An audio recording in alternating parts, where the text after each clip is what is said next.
Hi folks, once again, gentleman Jim the Tailor. And Victoria Baylor, your professional dressmaker.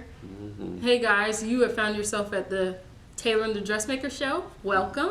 Good to see you guys. So what are we doing today, Mr. Jim? We're going to kind of recap and finalize what we have been talking about All month long. all month long. Business decisions that we make, decisions that we don't make, why we do this, why we don't do, or why we won't do that, based on trusting our inner self, that inner voice, the God spirit within. It's got to come out of here for it to come out into the universe. And you've got to know and understand this. You just can't keep talking about it. You just can't keep talking about it.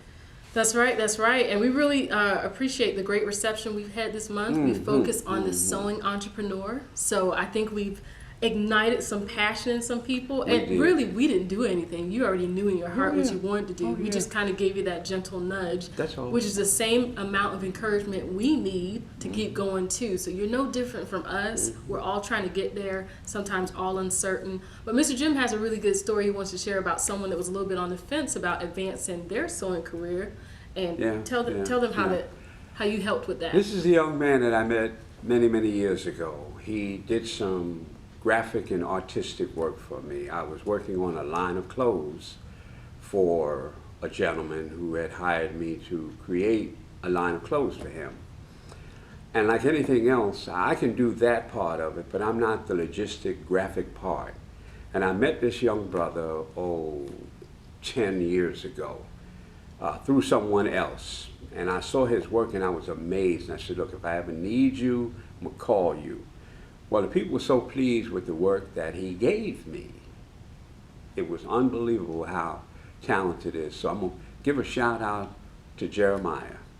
Now, with that, you know, in last week's show, and we have been talking about how you just have to go for it. You can't sit on the fence any longer. That's right.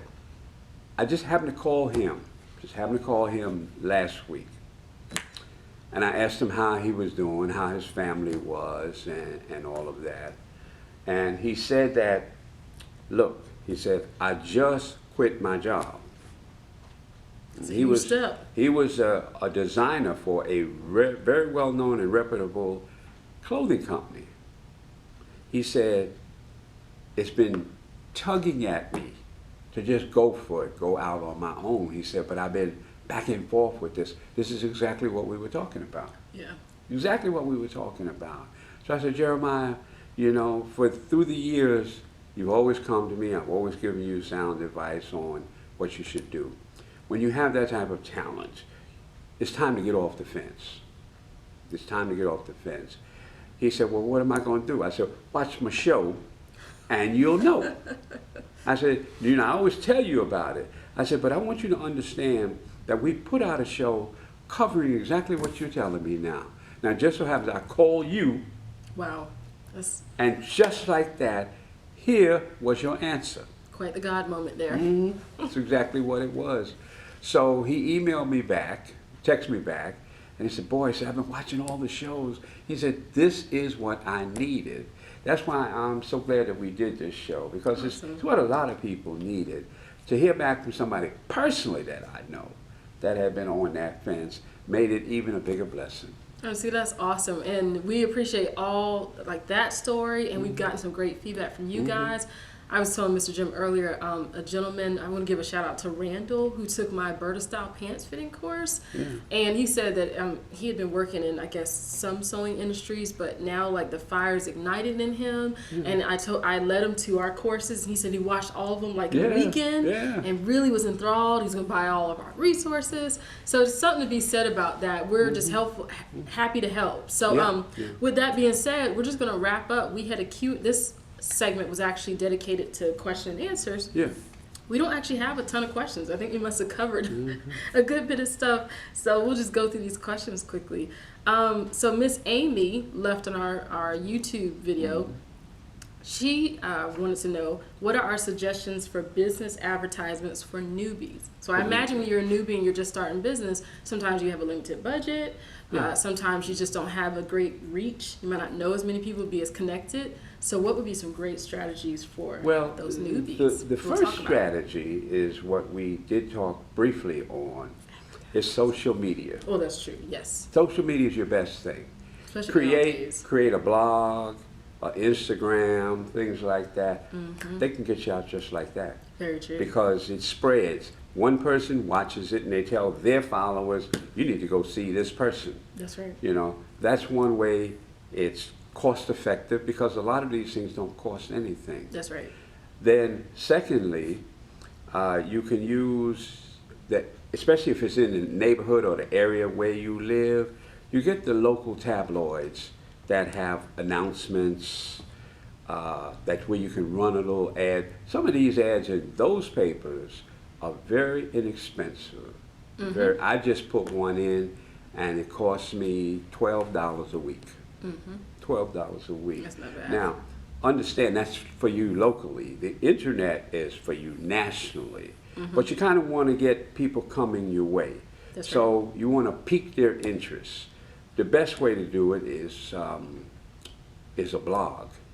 And then you lead them along gradually. Yeah, And absolutely. start telling them, I do this, I do that, I do this, I do that. That's about the most.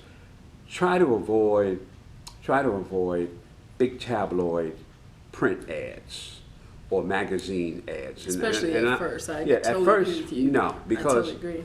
that's a hit and miss. People will get a magazine. You might put an ad in a magazine and spend $300-500 for a little box ad, and a lot of times people get a magazine and they don't look at every page. Yeah, A lot of until we times bypass that. they will sit the magazine down and not even view it. Then when the next one comes, they might just view that one and didn't even look in this one there. That's right. So try not to, in the beginning, spend a lot of money in print advertising. Okay. Second thing is, now they're good once you get rolling. I always stay away from radio ads. Things like, it's funny, media advertising is really starting to change, and I think social media is really shaking that up. You're right, sure. those radio, Sure. magazines, all that stuff used to be staples back in the day. Now you can take a $20 budget on Facebook, which we've done, and boost a post and do a 'cause a lot of people sponsorship follow you. and get, I think we had like 12,000 people on one ad looking at it within less than a week. I mean, that's sometimes a great, and it's specific to a certain group. There People you that go. sew. There you go. So you're not just sending out a bunch of random information to No, people that don't no. appreciate it. No, totally concur big with that. media advertising is good. Don't get me wrong, and I'm not knocking the media No, and big no, no. business. But when you start, When you're a newbie, you that's right. have to understand print and radio are hit and miss. You could either not read it or you could turn the radio on right past the ad. Yeah. You know, if it is in drive time, it is in evening time, and somebody's in their car turning on the radio and just missed the ad. So you have to be real careful about that. And from a budget standpoint, you want to try and get in the least expensive way, unless you have a lot of money. That's true. And I agree with you. More bang for the buck. And I don't think there's a lot of ways to kind of circumvent being costly. Yeah. And then don't forget, of course, you are your own advertisement. So if Absolutely. you do clothes, like I do clothes, I wear my own That's clothes. right. I'll get other people to wear my own That's clothes. That's right. If you make dolls or something, try donating some of those. Join with charities. That's always a great thing. You can always offer to Put something in for their that's right. auction. Give them a door prize, With something door like that. prize You want there. to contribute for that. There's tons of way to do Yeah. a lot of marketing. You can join forces with someone and say, hey, if you feature my garment here or my product here, I will do likewise. So there's a lot of different things. Oh, You just sure. want to be creative with it. But to your point, please don't start spending. Tons of money doesn't equate into marketing success. You want to be strategic. Key to it is, like you say, when you present yourself in something that you wear, the first question always comes out, where'd you get that from? That's right. Because most standardized garments all look the same. They come in a certain pattern selection. Now the pattern that you use could be one of those, but you're selecting a fabric that nobody else has. That's true. And then there's sites now where you can make it. And then also don't forget that word of mouth and referrals also, I kind of roll those into marketing. Yeah. So if someone can speak on your behalf, There you go. That's right. Think about it. Okay. So our second question is from Ms. I like to give people credit, Miss DYST85. She posted a really great question. It is niching your business at the beginning a good idea? And by niching, she means focusing on a particular part of like sewing, for instance, like, you know, making Raggedy Ann dolls or doing something very specific, not broad. Is that a good idea when someone's just starting out? Well, it is. It is. Starting out, you kind of want to start with something really kind of simple. You just want to get in the door. I tell my students all the time, get in the door. Now, what do I mean by getting in the door? Be noticeable for something. Because if they start noticing the something, the next question they'll ask you, what else do you do?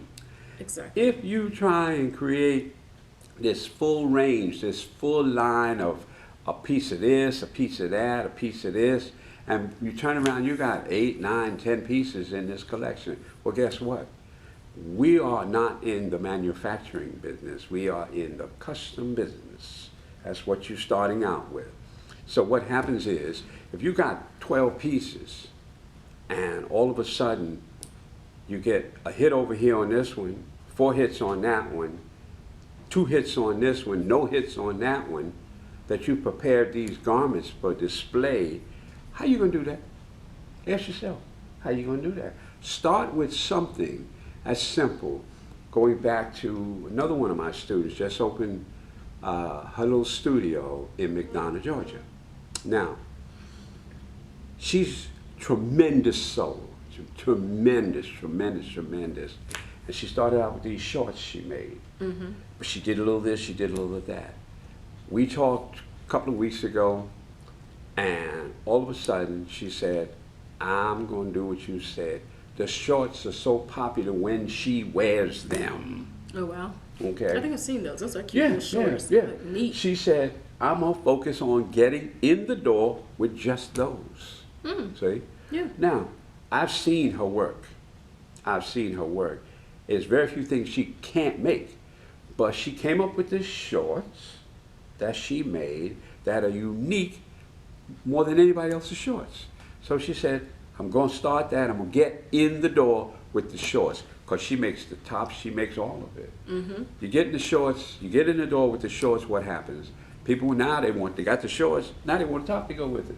Very true. So try and start with something that you can, number one, make quality goods quick enough because you can produce them and you don't get backed up on them. Mm-hmm. So get in the door somewhere. Now I'm just going to jump to this and I'm going to leave this one alone. My student who I talk a lot about, who is now into the formal wear look, she started with a 2-piece bathing suit set called a bow tie bathing suit. Mm-hmm. But it opened the door wide open for her, and people want to know, well, what else can I get? That's all they're going to ask you, what else do you do? That's true, and it's kind of cool because you end up being known for something. Right. That kind of becomes your staple, and then you can expand. Mm-hmm. I totally agree with that. I think, now be careful with if you start thinking too laser focused, like you only decide you want to make out of a skirt, you're only going to make one type of skirt. I'm only going to make a pencil skirt and I'm going to make a business off of that.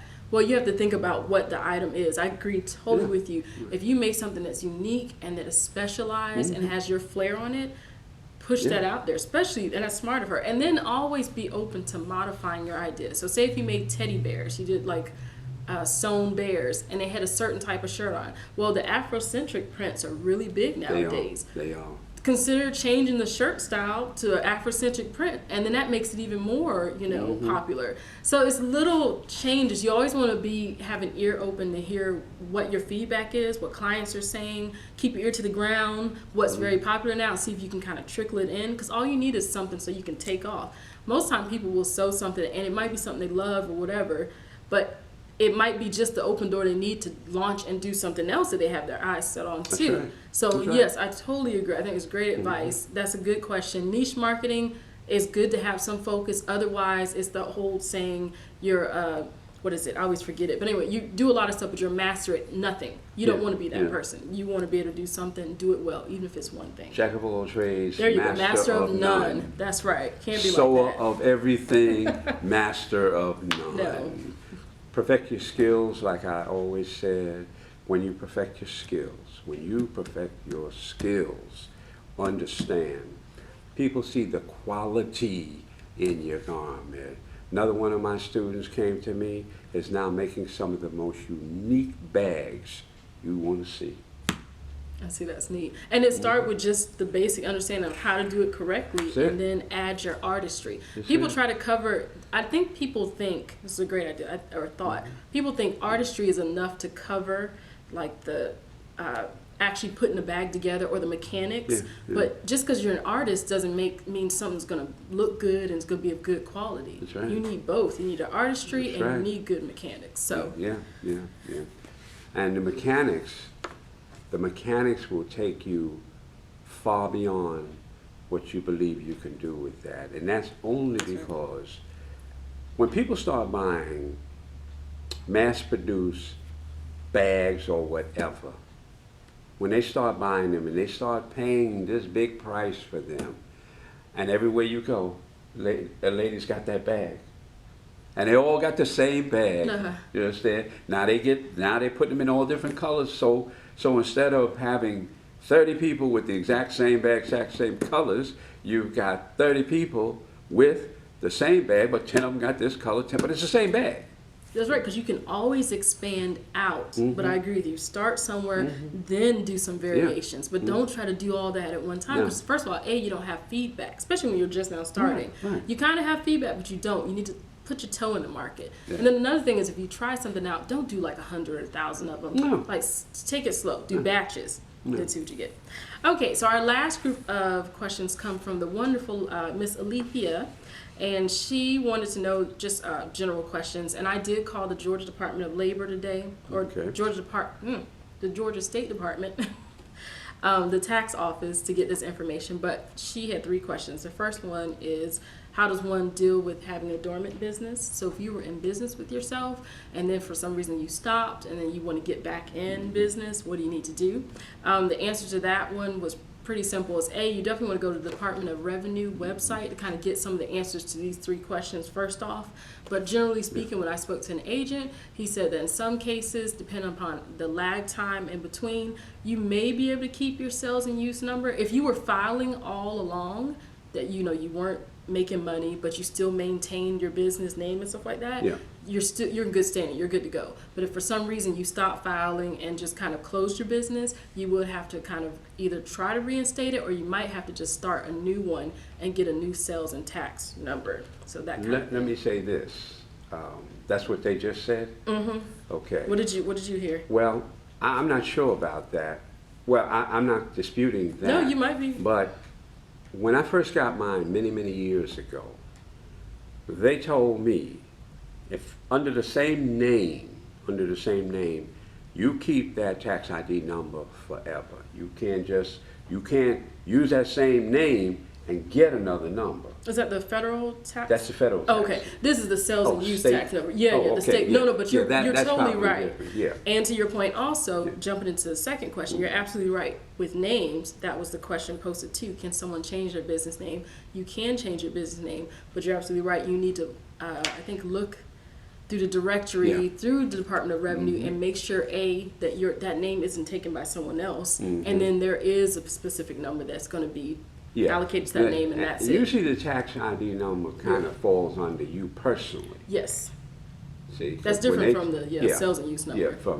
Okay, so you're absolutely right. And please go to the Department of Revenue site, because they actually have all the legitimate, detailed information. And then the last quick thing was that she asked was, I think I mentioned last week, is that I have several services I offer through my business. I actually do sewing lessons, I do custom garments, and I do alterations.